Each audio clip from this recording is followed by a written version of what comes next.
अस्सलाम वालेकुम dear students. Public service commission के कंप्यूटर साइंस के एग्जाम्स में अक्सर एक क्वेश्चन टीटीएल से रिलेटेड रिपीट होकर आता है, तो हमारा आज का लेक्चर इसी पर फोकस्ड होगा और इसके अलावा थोड़ी सी आईपी वर्जन 4 हेडर पर बात होगी और चेकसम पर बात होगी। पैकेट कॉन्सिस्ट ऑफ, देखिए आपको पता है कि इंटरनेट पर जनरली पैकेट्स ही एक्सचेंज होते हैं और वो इंडिपेंडेंटली डाटाग्राम्स जो हैं वो डिफरेंट रूट से होते हुए ट्रवर्स करते हुए डेस्टिनेशन तक पहुंचते हैं। तो ये पैकेट है क्या, किन चीज़ों पर बेस करता है? यहाँ आप देख सकते हैं कि पैकेट 3 चीज़ों पर मुश्तमिल है। पहली चीज़ है header, second one is payload and third one is trailer.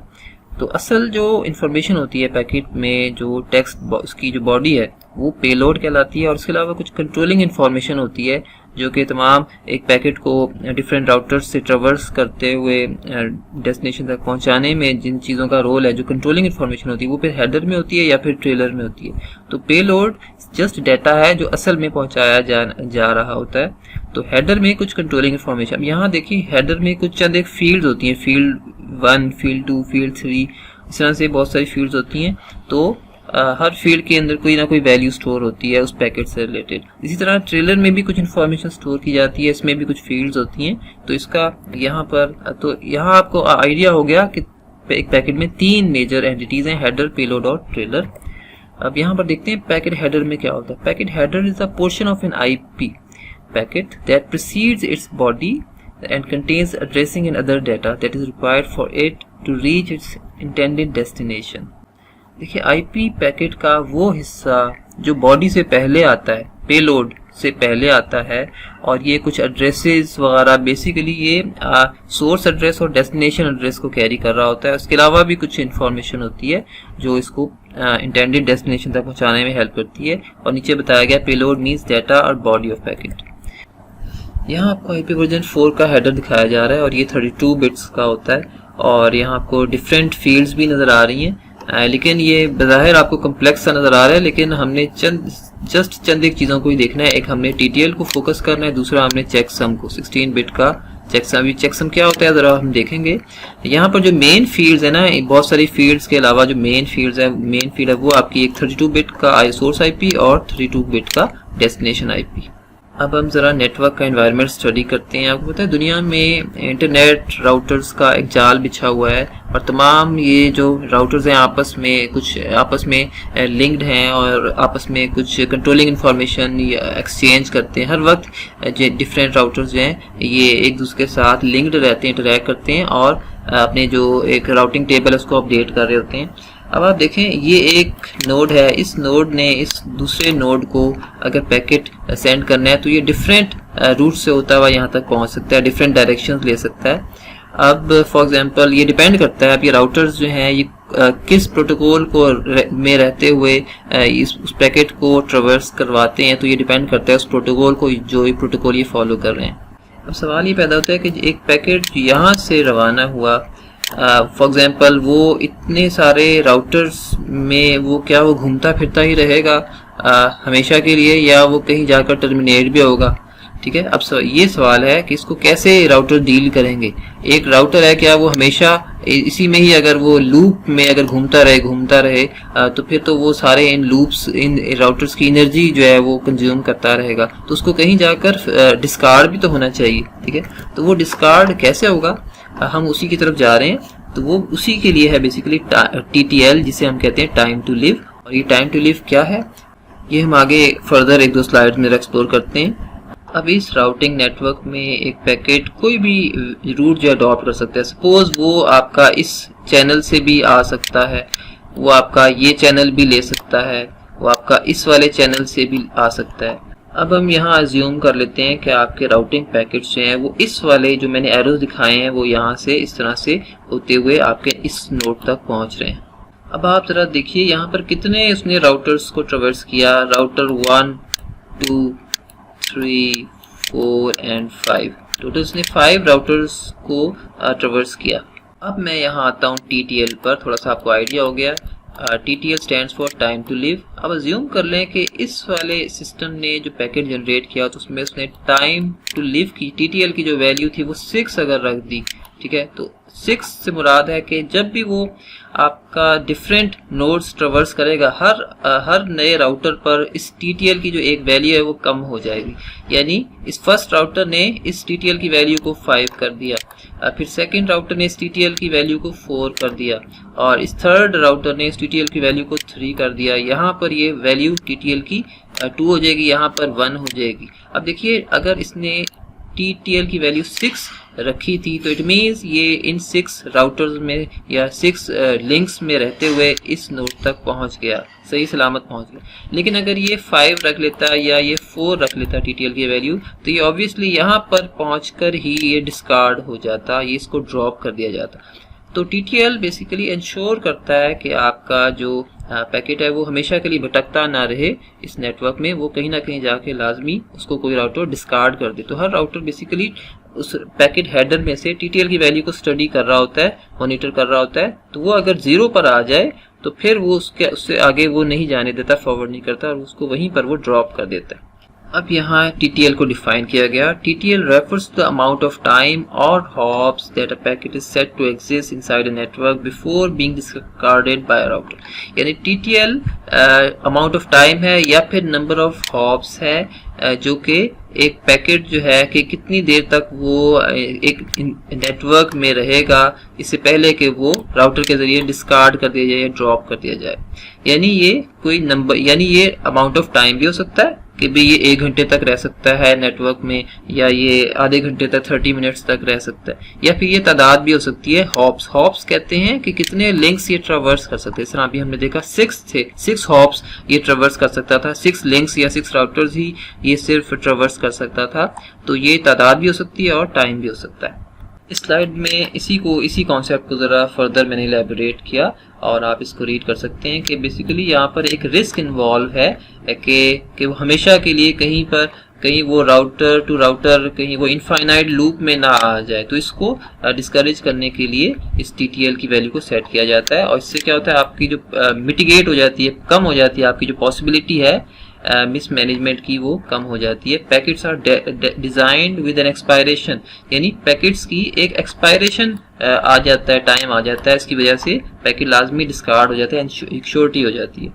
Packet TTL can also be useful in determining how long, यानी कितनी देर तक वो सर्कुलेशन में रह सकता है। तो इसके जरिए से आप ये चीज़ इंश्योर कर रहे होते हैं। यहाँ ये चीज़ ज़रा आपने देखनी है, ये एक नई चीज़ मैंने ऐड किया है। In IP version 6 TTL refers to hop limit. IP version 4 में हम इसे TTL कहते हैं, जबकि IP वर्जन 6 में इसी प्रॉपर्टी को हम हॉप लिमिट के नाम से देखते हैं।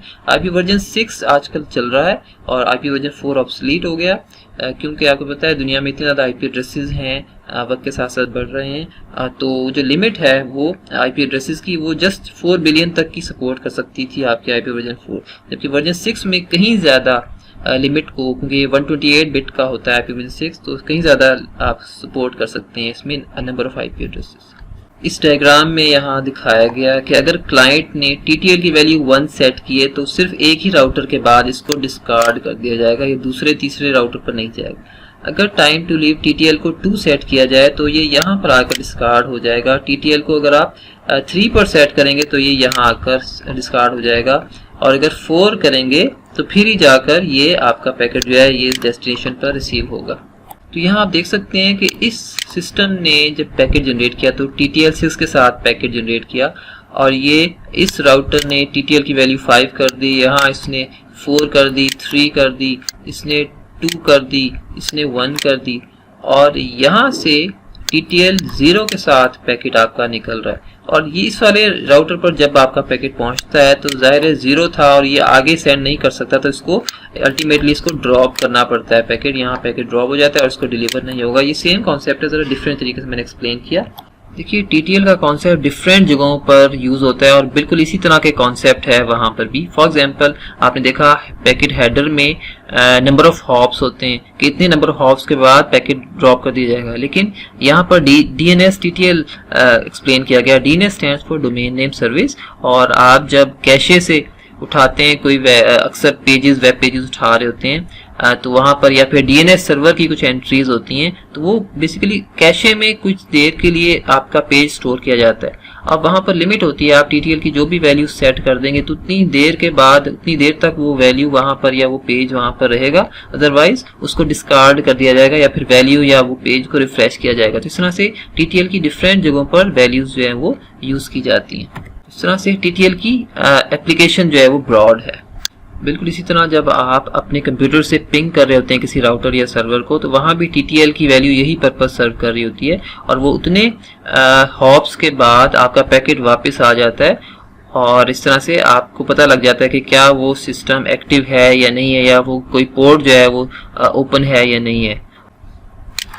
यहाँ एक इम्पॉर्टेंट बात आपने याद रखनी है कि जब भी कोई राउटर पैकेट ड्रॉप करेगा तो यहाँ से वो एक ICMP पैकेट जनरेट करेगा, और फिर ये ICMP पैकेट इसी रूट से होता हुआ ट्रेवर्स करता हुआ इस नोड तक जाएगा और इसको इन्फॉर्म करेगा कि आपका जो पैकेट है वो ड्रॉप हो गया। तो फिर ये दोबारा से वो पैकेट जनरेट करेगा, यानी, और ये ICMP का पैकेट बेसिकली एडमिनिस्ट्रेशन के लिए और कंट्रोलिंग पर्पसेस के लिए यूज होता है, और एरर्स वगैरह से रिलेटेड कोई नेगेटिव एक्नॉलेजमेंट अगर सेंड करनी है, सोर्स तक पहुंचानी है, तो ये ICMP उस चीज को सर्व कर रहा होता है। मैं नेक्स्ट इंशाल्लाह 1-2 वीडियोस में ICMP को भी कवर करूंगा।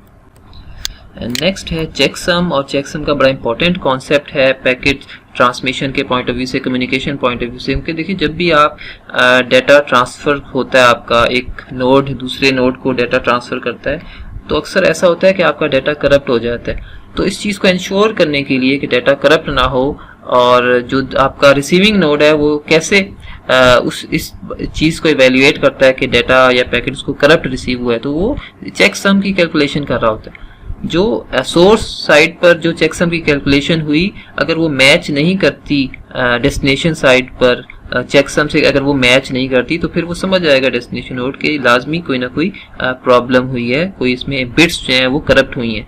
बिट्स करप्ट हो सकती हैं जब आपकी हीटिंग एलिमेंट्स होते हैं, कहीं पर कोई डिवाइस हीट अप हो गई, उससे उसकी जो बिट है कोई 10 हो गई, 01 हो गई, तो इस तरह से आपका जो है वो डाटा फिर मैच नहीं करेगा, उसका जो चेकसम है। अब चेकसम कैलकुलेट किया जाता है बाकायदा, कैसे? तो चेकसम के जरिए से आपकी जो डाटा इंटेग्रिटी है उसको इंश्योर किया जा रहा होता है। और चेकसम होता किसका है? ये आपके पेलोड का होता है। जो आपका पेलोड है ना, जैसे मैंने स्टार्ट में बताया कि पेलोड में आपका असल डाटा होता है, और उसी का आपका चेकसम कैलकुलेट किया जा रहा होता है। और अगर किसी वजह से ये करप्ट हो जाता है तो इससे, इसी पेलोड से रिलेटेड चेकसम कैलकुलेट करके उस आपके हेडर में, हेडर की जो फील्ड है ना, वहां पर चेकसम में रख दिया जाता है। तो अगर ये पेलोड करप्ट हो गया तो डेस्टिनेशन को पता लग जाएगा, और फिर वो नेगेटिव एक्नॉलेजमेंट जो है ICMP के जरिए वो उसको जाएगी सोर्स को। अब यहाँ सवाल ये पैदा होता है कि इंटेग्रिटी के लिए जो चेकसम कैलकुलेट किया जाता है ये कौन से फंक्शन को यूज करता है? ये यूज करता है क्रिप्टोग्राफिक हैश फंक्शन को। हैश फंक्शन बड़ा इंपॉर्टेंट फंक्शन है आज की दुनिया में, साइबर सिक्योरिटी की वर्ल्ड में इसकी बड़ी इंपॉर्टेंस है। और जब भी आप कोई डाटा सेंड करते हैं, सोर्स सेंड करता है डाटा, तो उसका चेकसम या उसका हैश डाइजेस्ट कैलकुलेट करता है। इनमें से आजकल जो चल रहा है SHA की कोई वेरिएशन, कोई वर्जन चल रहा है, तो उसके जरिए से इसकी कैलकुलेशन की जाती है। और सपोज उस पेलोड का अगर कोई मैसेज सपोज इस तरह से कोई जनरेट हो जाता है 227A5, अगर सपोज ये जनरेट हो गया चेकसम, तो ये चेकसम साथ सेंड किया जाएगा आपके पैकेट के, और रिसीविंग एंड पर जाहिर उसने उसी डाटा से दोबारा जब उस चेकसम को कैलकुलेट करेगा तो यही वैल्यू जनरेट होनी चाहिए 27A5।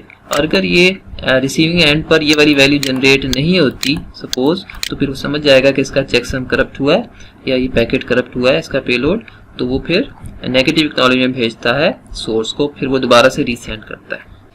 Now let's come to the MCQs। First हमारा MCQ है, one of the header fields in an IP datagram is time to live field, which of the following statements is best explains the need of this field। इनमें से कौन C option जो है वो best describe कर रही है TTL की property? It can be used to prioritize packets।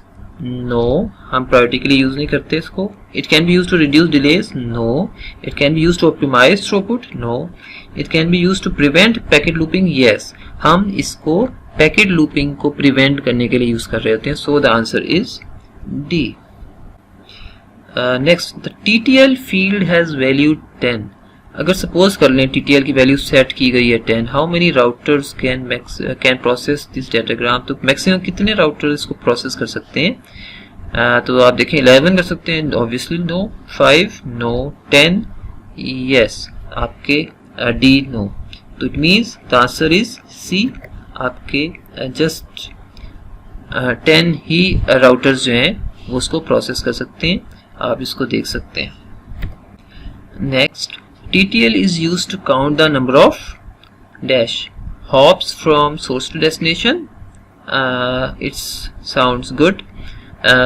Next भी देख लें, packet sent from source to destination. No. Nodes in a subnet. No. क्योंकि देखें TTL को यूज किया जाता है नंबर ऑफ हॉप्स काउंट करने के लिए, सोर्स टू डेस्टिनेशन जितने भी हॉप्स आ रहे हैं दरमियान में वो उनको ये काउंट कर रहा होता है और मैच कर रहा होता है। So the answer is A, hops from source to destination. Next, the value of TTL is dash by each router along the path to its destination. TTL की वैल्यू क्या इंक्रीज की जाती है by 1? No. Decrease by 2? No. Reduce by 1? Yes. आपकी TTL की value हर router पर एक decrement कर दी जाती है, एक कम कर दी जाती है। So the answer is C. The maximum TTL value may be, देखिए आपने जब TTL का हेडर में TTL कितने बिट का था, 8 बिट का था, तो मैक्सिमम कितनी वैल्यू TTL सपोर्ट कर सकता है? आप 2 की पावर 8 ले लें, कितना होता है? ये होता है 256 होता है, यानी 255 आप समझ लें। सो द मैक्सिमम TTL यानी आप टोटल जो बीच में हॉप्स आएंगे इस वाली TTL को यूज करते हैं वो कितने आ सकते हैं? 255 राउटर्स आ सकते हैं, और ये बहुत बड़ा फिगर है, मैक्सिमम फिगर ने लिया। सो the answer is A, due to 8-bit field. When the packet TTL value hits 0, the router dash the packet and sends an ICMP message to the source of message. जब TTL की value 0 पर hit करती है तो router क्या करता है? Discard कर देता है, yes. Forwards the packet, no. Stores the packet, no. Clones the packet, no. वो जस्ट डिस्कार्ड कर देता है पैकेट, और क्या कौन सा आगे मैसेज फॉरवर्ड करेगा? ICMP का कंट्रोलिंग मैसेज जो है वो सोर्स को सेंड कर देगा, ताकि yes, answer is A. DNS TTL refers to the time taken by server to map IP with domain name. No. आपको पता है DNS TTL जो है वो कैशे की वैल्यू को रिफ्रेश कर रहा होता है स्पेसिफिक टाइम के बाद। टेकन बाय सर्वर सेकंड देख लें, no. Third one, yes, taken by DNS for caching a record, उस रिकॉर्ड को कैश कर रहा होता है उतने स्पेसिफिक टाइम पीरियड के लिए। So the answer is C. Checksum is used to ensure the dash of integrity of message, yes. Source authentication, no. Message confidentiality, no. Integrity का मतलब है कि आपका डाटा जो है वो करप्ट ना हुआ हो। इंटेग्रिटी कहते हैं सालमियत को, कि मैसेज हमेशा करेक्ट हालत में रहे। और तो चेकसम बेसिकली आपके मैसेज या डाटा की पेलोड की इंटेग्रिटी को इंश्योर कर रहा होता है। So the answer is A. Checksum is calculated using, checksum कैसे कैलकुलेट किया जाता है? XOR को यूज करते हैं, no. Encryption function, no. Cryptographic hash function, yes. Hamming code, no. So the answer is C.